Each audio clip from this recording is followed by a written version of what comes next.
So there's this storytelling framework called the hero's journey that I believe was popularized by Joseph Campbell, who was influenced by Carl Jung. I don't know. I could be making that up. Um, but it's this sort of template for how to tell a really good story. You've seen it. It's like the circle and right. Um, and it's also a good kind of framework for documenting the journey of a real person's life, not just a fictitious story arc, but a real story arc.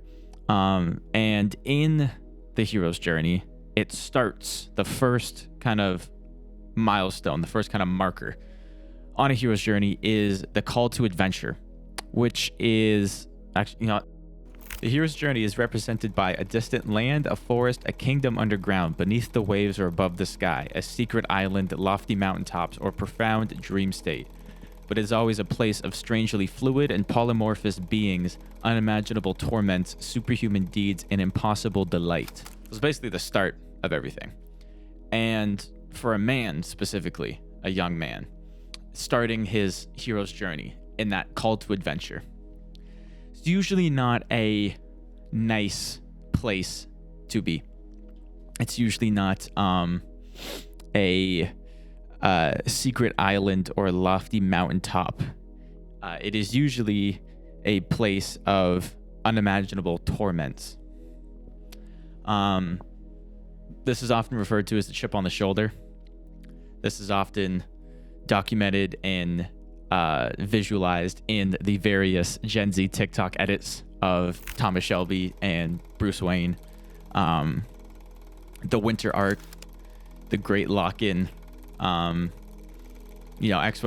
all these mimetic motifs that we are used to seeing. It all starts from that place, right? Whether it's getting started in business, whether it's getting started in the gym, whether it's getting started in a career, anything, right?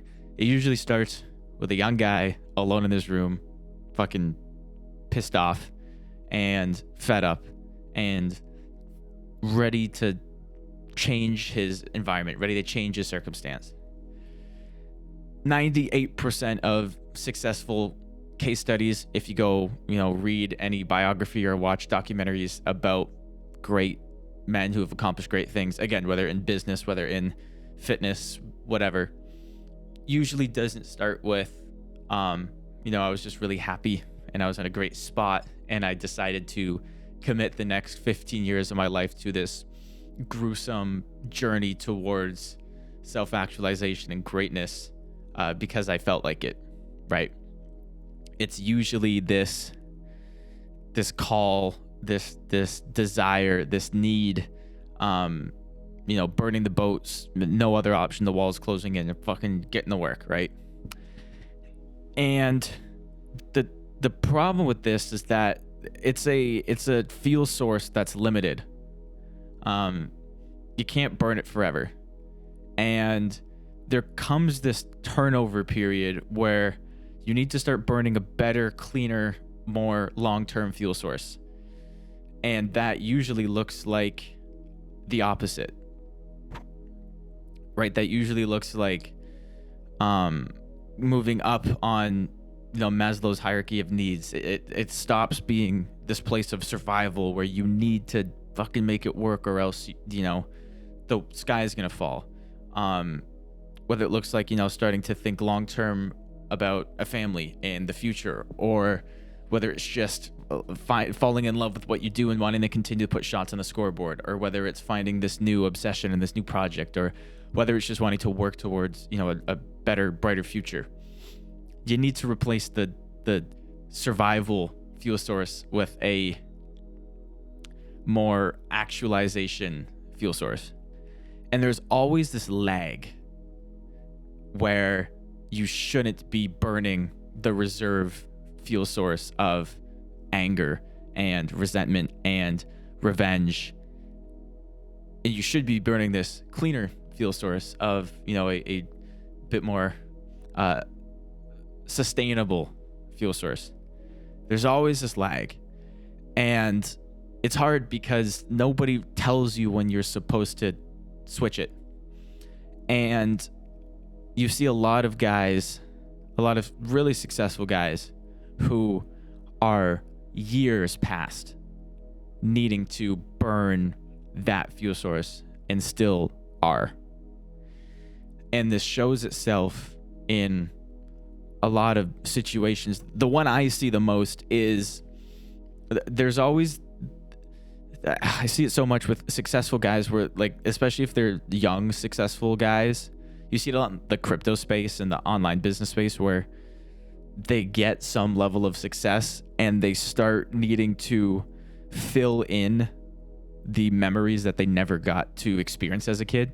And so you'll see it, these guys are like fucking 26, 27, 28, and they're living the dream life of what their dream life was when they were 15, 16, 17, when they just like didn't have a childhood because they were fucking, drilling in the basketball gym for 8 hours a day, or they were sitting at their computer and just trying to make shit work, or they were grinding it out at some sort of internship.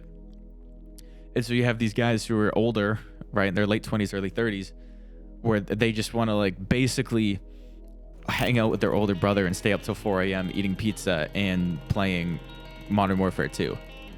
And it manifests itself in, like clubs and bottles and cars and all this shit. But fundamentally, it's just wanting to have that childhood where, like that friend whose parents worked night shifts and like you went to his house because you could stay up all night and drink beer and watch, whatever. And so nobody tells you when you're supposed to start being happy.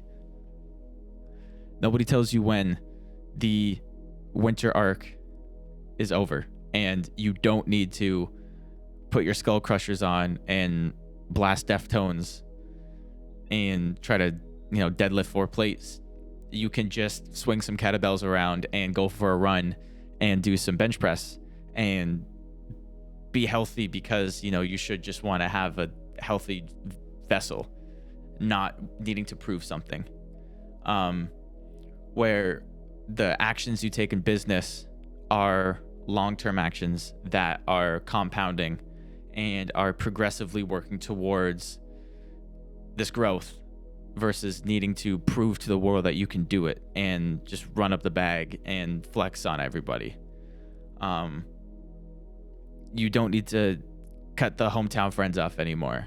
You don't need to push everybody away trying to, develop friendships because you just need to lock in. And it's something that basically everyone who's successful that I know has struggled with because nobody tells you. Nobody tells you when that switch is supposed to flip from reserve to, new fuel tank. I don't have a good fucking analogy for that. And so this is a question that I think a lot of people need to start asking themselves, especially when they hit some level of success, is aren't you supposed to be happy by now? Aren't you supposed to be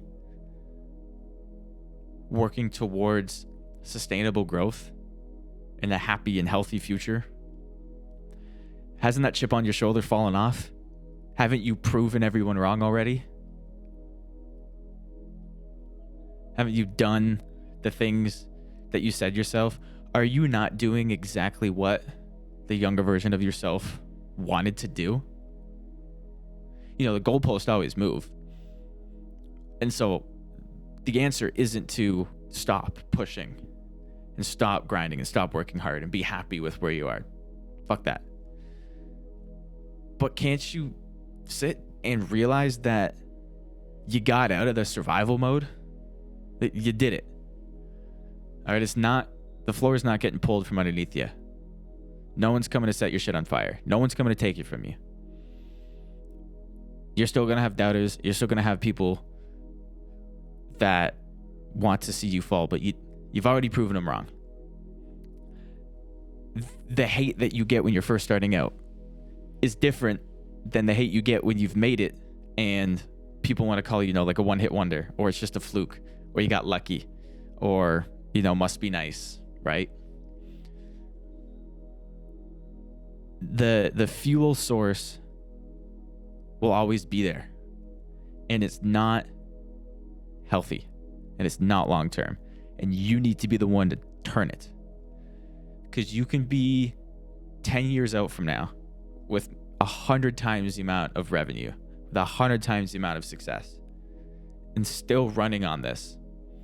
It's what leads to burnout. It's what leads to addiction. It's what leads to, just crashing out. It's what leads to these, documentaries or these podcasts or these clips of successful men saying, if I could do it all over again, I would just spend more time with my family, or I'd just spend more time enjoying things and not working so hard, right? Like, you can have both. You should have both. But you can't be reliant on eating yourself alive to keep fueling the fire. You gotta go chop some trees.